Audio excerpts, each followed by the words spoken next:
গতবার প্রিয়তমাতে এত এত অসঙ্গতি, আর তার সাথে শেষ 30 মিনিটে তারা প্রিয়তমা দেখে, আর এবার অন্তত তারা 1.5 ঘন্টা শাকিব খানের ম্যাজিক দেখেছে। এই সিনেমাতে শাকিব খান নিজেকে ভেঙেছে, নিজেকে ভেঙে চুড়ে গুঁড়ো গুঁড়ো করে দিয়েছে। আর শাকিব খান বুঝিয়ে দিয়েছে রাজ্জাক সাহেব, সোহেল রানা সাহেব কেন তাকে বলেছিল যে শাকিব খান বর্তমান সময়ের সবচেয়ে বেশি জনপ্রিয় ভালো অভিনেতা। সাকিবিয়ানরা তাকে সুপারস্টার বলে ডাকে এবং তিনি সব শঙ্কা, সব ভয়, সব কিছুকে পেছনে ফেলে বিজয় নিশান উড়ালেন প্রত্যেকটি হলে হলে। রাজকুমার ছবিটি আপনি কেন দেখবেন, সেই তথ্য, সেই কারণ জানার জন্য আজকের এই ভিডিওটি দেখা আপনার জন্য জরুরি, তাই প্রথম থেকে শেষ পর্যন্ত দেখুন। রাজকুমার ছবির গল্পটা হচ্ছে এক জেদি বাবার কিছু কুসংস্কারের, এক মা পাগল সন্তানের, বছরের পর বছর অপেক্ষায় থাকা এক মায়ের, এক স্ত্রীর আর্তনাদ, আর এক স্বপ্নবাজ তরুণের গল্প। এই সব মিলেই রাজকুমার। রাজকুমার সিনেমাটা যদি আমরা চুলচেরা বিশ্লেষণ করতে বলি, তাহলে যদি গল্পটা এক লাইনে বলি, তাহলে গল্পটা আসলে এমনই। রাজকুমার ছবিতে আমরা দেখতে পাই আরশ খানের সন্তান থাকে শাকিব খান আর মা মাহি। এক কসমের কারণে শাকিব খানের বাবা আরশ খান মাহিকে একটি কসম দেয় এবং সেই কসমকে কেন্দ্র করে তাদের মধ্যে বিবাহ বিচ্ছেদ ঘটে এবং সেই ঘটনাকে কেন্দ্র করে বাবা মায়ের দূরত্ব তৈরি হয় সন্তান এবং মায়ের, এবং সেই স্বপ্নবাজ ছেলেটি যখন আবার মায়ের কোলে ফিরে আসতে চায়, সেই ফিরে আসাকেই প্রতিবন্ধকতায় পরিণত করে ডিজে সোহেল। আর মায়ের সেই শেষ আর্তনাদ আর সন্তানের মাকে পাওয়ার সেই আকাঙ্ক্ষার নামই রাজকুমার। রাজকুমার কি তাহলে প্রিয়তমাকে অতিক্রম করলো? হ্যাঁ, দর্শকরা অন্তত তাই বলেছে যে গতবার প্রিয়তমাতে এত এত অসঙ্গতি, আর তার সাথে শেষ 30 মিনিটে তারা প্রিয়তমা দেখেছিল, আর এবার অন্তত তারা 1.5 ঘন্টা শাকিব খানের ম্যাজিক দেখেছে। এই সিনেমাতে শাকিব খান নিজেকে ভেঙেছে, নিজেকে ভেঙে চুড়ে গুঁড়ো গুঁড়ো করে দিয়েছে। আর শাকিব খান বুঝিয়ে দিয়েছে রাজ্জাক সাহেব, সোহেল রানা সাহেব কেন তাকে বলেছিল যে শাকিব খান বর্তমান সময়ের সবচেয়ে বেশি জনপ্রিয় ভালো অভিনেতা। সাকিবিয়ানরা তাকে সুপারস্টার বলে ডাকে।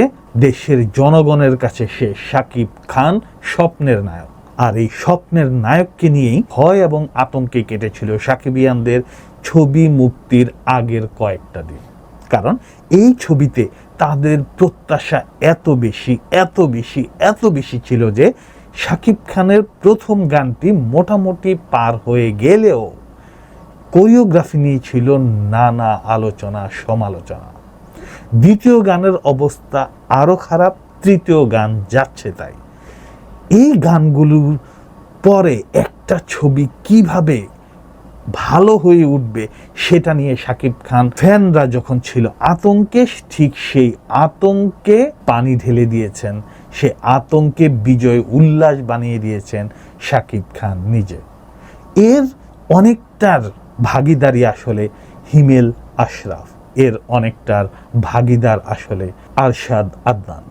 এদের কম্বিনেশনেই পরপর 2টি ভালো গল্পের সিনেমাতে শাকিব খান কাজ করলেও শাকিব খান প্রেমীরা আরও একটু বেশি সম্ভবত আশা করেছিল।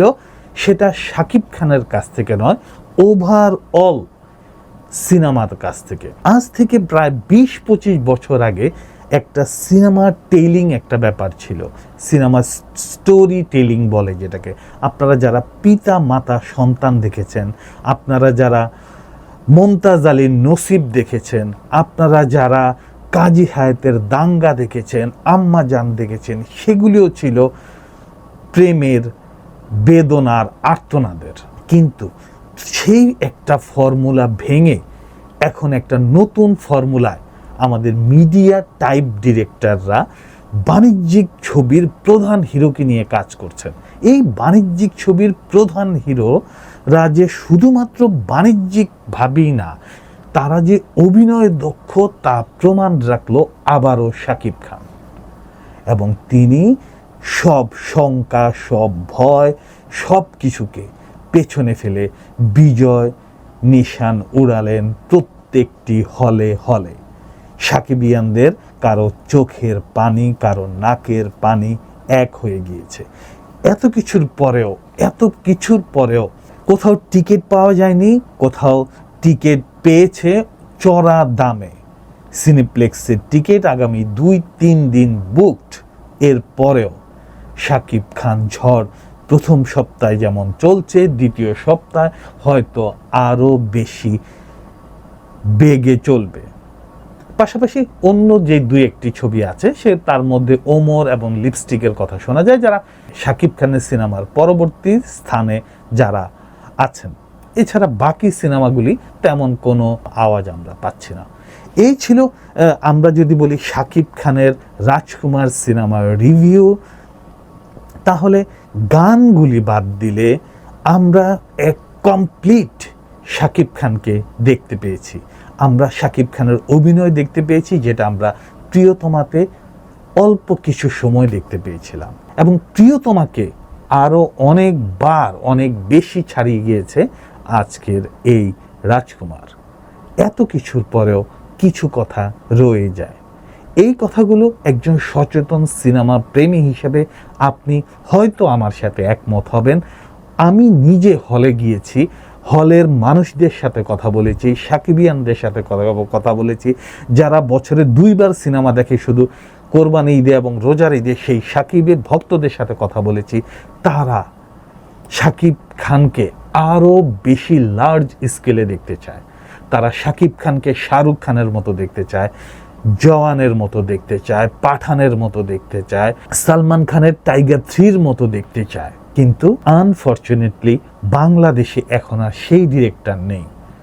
আমার স্পষ্ট মনে আছে বাংলাদেশে অন্তত 5 জন সুপারস্টার ডিরেক্টর ছিল, যাদের নামের উপর, কথার উপর, কাজের উপর সিনেমা চলতো। তাদের মধ্যে অন্যতম, আমি 90s-এর কথা বলছি, তাদের মধ্যে অন্যতম ছিল এজে মিন্টু, মাস্টার মেকার মালিক আফসারি, শহীদুল ইসলাম খোকন, মমতাজ আলী, কাজী হায়াত।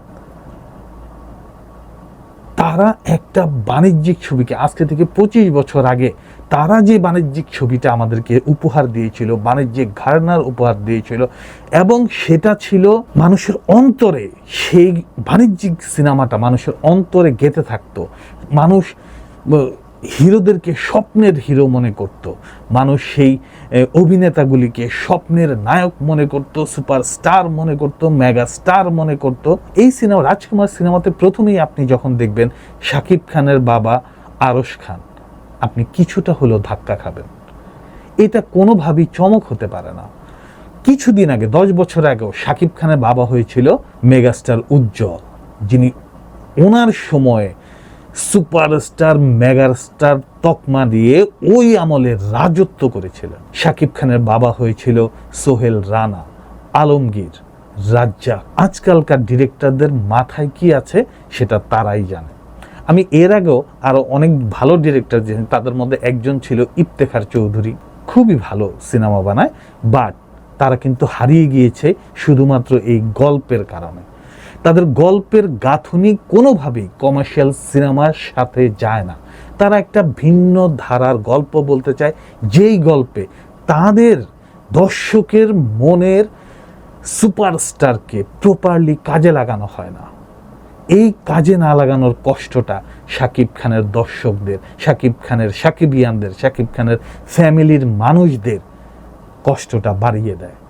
আমি যদি এইভাবে বলি, 90s-এ আপনারা যখন ব্রাজিলের বিশ্বকাপ ফুটবল দেখতেন, তখন যে নান্দনিক ফুটবল দেখতেন, ব্রাজিল হেরে গেল চোখে মুখে আমাদের অন্তত ব্রাজিলের নান্দনিক ফুটবল যে উপহার দিতেন আমাদেরকে, সেই নান্দনিক খেলা এখনকার ইউরোপিয়ান কাপে এসে হারিয়ে গেছে। পেশি শক্তির এই খেলায় সেই নান্দনিক ব্রাজিলকে আমরা মিস করি। আমরা যদি ম্যারাডোনা 86-র ম্যারাডোনার কথা বলি, সেই যে নান্দনিক ম্যারাডোনা, সেই ম্যারাডোনার আর্জেন্টিনার ম্যারাডোনাকে আমরা মিস করি। বাংলা সিনেমার ক্ষেত্রেও আমরা মিস করি মমতাজ আলী সাহেবকে, আমরা মিস করি এজে মিন্টু সাহেবকে, আমরা মিস করি মালেক আফসারি সাহেবকে, আমরা মিস করি এফআই মানিককে, আমরা মিস করি শহীদুল ইসলাম খোকনকে। আমরা এই কারণে মিস করি কারণ তারা যে বাণিজ্যিক ফর্মুলা, বাণিজ্যিক সিস্টেমে বাণিজ্যিকভাবে একজন সাধারণ অভিনেতাকে মানুষের স্বপ্নের নায়ক বানিয়ে দিতেন, আজকালকার আমরা সেটা দেখি না। অথচ এরা মেধাবী, কিন্তু সিনেমার যে মোটিভ, বাণিজ্যিক ঘরনার, মানে আমি বারবার এই শব্দটা বলছি এই কারণে যে সিনেমাটা বাণিজ্যিক, গতিশীল সিনেমার সেই যে মুভমেন্ট, সেই যে অ্যাকশন, সেই যে রক্ত গরম করা, সেই 13 নাম্বার 14 নাম্বার রিল, সেই রিলের মানুষগুলো, সেই রিলের কারিগরগুলোকে আমরা হারিয়ে ফেলেছি। এখন আমাদের সুপারস্টারকে ইউজ যারা করছেন, তারা তাদের মতো করে ইউজ করছেন, তাদের একটা স্লো ফরম্যাট ঢঙে, স্লো ওটিটি ফরম্যাটে, যে ওটিটি ফরম্যাট দেখে দর্শকরা এখন আর সেইভাবে ব্রাজিলের খেলার মতোই বিনোদিত হয় না, ম্যারাডোনার খেলার মতোই বিনোদিত হয় না। এখনও ফাইট হয়, এখনও গান হয়, এখনও ড্রামা সিকোয়েন্স হয়, এখনও অ্যাকশন সিকোয়েন্স হয়, এখনও লাস্ট ফাইট সিকোয়েন্স হয়, কিন্তু মানুষের মনে দাগ কাটে না। এই রাজকুমার যদি শাকিব খান ছাড়া অন্য কোনো হিরো হতো, এই ক্যারেক্টারকে টেনে নিয়ে যাওয়া, শাকিব খানের বিশাল একটা ফ্যান বেজ ছাড়া এই ছবিকে টেনে নিয়ে যাওয়া সত্যি কষ্টকর হতো। এবং হিমেল আশরাফকে আমি বিনীতভাবে অনুরোধ করব, আপনারা যেই ঢঙে গল্প বলছেন সেই ঢঙের চেয়ে আমাদের আগের ঢংটা ভালো ছিল, আগের স্ক্রিন প্লেটা ভালো ছিল। আপনারা দয়া করে নিজেদের স্কিলকে আরও একটু উন্নত করুন। আপনার গল্প সেন্স ভালো, আপনার স্টোরি টেলিং স্লো, আপনার গানে, সং সিলেকশনে আমরা আনন্দিত হই নাই। আমি আমার কথা বলছি না, আমি বলছি আপামর জনসাধারণ যারা হলে বসে, আমার পাশে বসে, আমার পেছনে, আমার সামনে বসে এরকম করেছেন, তারা আরও কিছু চাচ্ছিল আপনার কাছ থেকে, তারা আরও একটু ভালোবাসা আপনার কাছ থেকে চাচ্ছিল, তারা আরও একটু প্রেম চাচ্ছিল আপনার কাছ থেকে। আপনি প্রিয়তমা দিয়ে স্বপ্ন দেখিয়েছিলেন আমাদের, আপনি রাজকুমার দিয়ে আমাদের স্বপ্ন আরও বেশি বাড়িয়ে দিয়েছেন। হিমেল আশরাফ, এবার আপনার পালা। আমরা আপনার কাছ থেকে আরও কিছু, আরও ভালো কিছু, আরও বেশি কিছু পেতে চাই। আর সবশেষে আরশাদ আদনান ভাইকে আবারও থ্যাঙ্কস জানাতে চাই, আরও ছবি, ভালো ছবি, আরও বেশি ভালো ছবি উপহার দেওয়ার জন্য।